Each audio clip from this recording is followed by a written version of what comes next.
حضرت رابعہ بصریہ رحمہ اللہ تعالیٰ کسی محفل میں تھیں. کہا جاتا ہے اور بھی بڑے بڑے اس زمانے کے مشائخ تھے, تو کسی شخص نے آ کے دنیا کی برائی شروع کر دی. یہ دنیا مسافر خانہ, اس کی 2 ٹکے کی ویلیو نہیں. تو وہاں کوئی بزرگ تھے, انہوں نے کہا اس کو محفل سے نکالو, یہ دنیا پرست ہے. یہ کیا ہے؟ یہ دنیا کی محبت ہے اس کے دل میں. کسی نے کہا یہ تو دنیا کی برائی کر رہا ہے. انہوں نے کہا کہ یہ ویلیو دے رہا ہے تبھی تو برائی کر رہا ہے نا. یہاں سارے نیک لوگ بیٹھے ہیں, ہم تو دنیا کو 2 ٹکے کا نہیں سمجھتے. ہم تو برائی اتنی بھی لفٹ نہیں کرانے کے لیے تیار کہ اس کو ہم برائی سمجھیں. یہ تو کیا ہے, اس کی کیا ویلیو ہے؟ سمجھ میں نہیں آ رہی میرا خیال ہے بات. تو آپ جب چھوٹے ظرف کے ساتھ دیکھو گے نا کہ اتنا بڑا بنگلہ, اتنی بڑی گاڑی, یہ عیاشی, چھوٹے ظرف کے ساتھ یہ چیزیں واقعی اعتراض.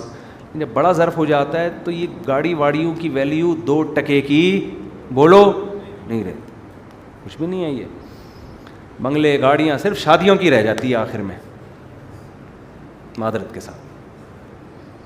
کیونکہ نبی صلی اللہ علیہ وسلم نے کیا فرمایا؟ الدنیا کلھا متاع, دنیا سب ساز و سامان ہے, ختم ہونے والا, فنا ہونے والا.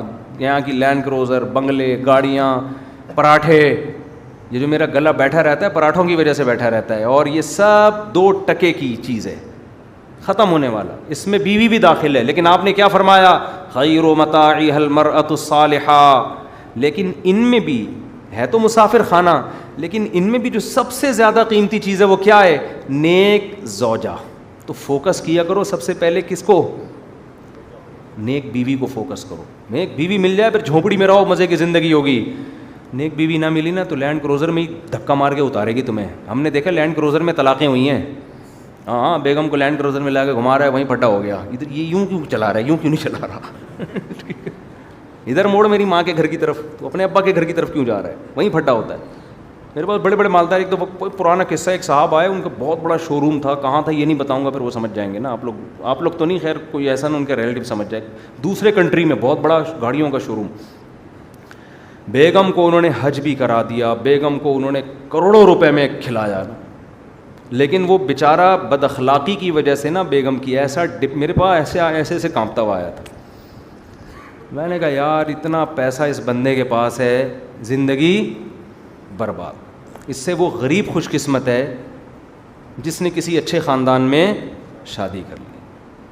اچھے خاندان میں شادی, وہ رکشہ چلا رہا ہے, پھٹ پھٹے رکشے میں جب آتا ہے گھر میں تو بیگم سر پہ سرسوں کے تیل کی مالش کر رہی ہوتی ہے بیٹھ کے.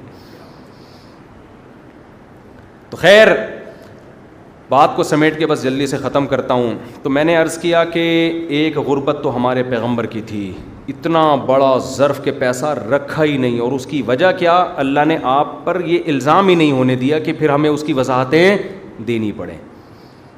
لیکن اصولی طور پر شریعت مال رکھنے کو منع نہیں کرتی, مال رکھنے کو منع نہیں کرتی. حضرت عثمان غنی مالدار تھے, بہت مالدار تھے, تھوڑے نہیں تھے. حضرت ابو بکر تھوڑے مالدار نہیں تھے, بہت زیادہ تھے. حضرت مغیرہ ابن شعبہ تھوڑے مالدار نہیں تھے, بہت زیادہ. اور بہت سارے صحابہ, ہم نے جامع الرشید میں ایک دفعہ تحقیق کی کہ ان صحابہ کے سرمایوں کا ہم اندازہ لگائیں تو اربوں اربوں روپے بن رہے تھے. مرکز دین و ایمان, مرکز دین و ایمان, مرکز دین و ایمان, مرکز دین و ایمان.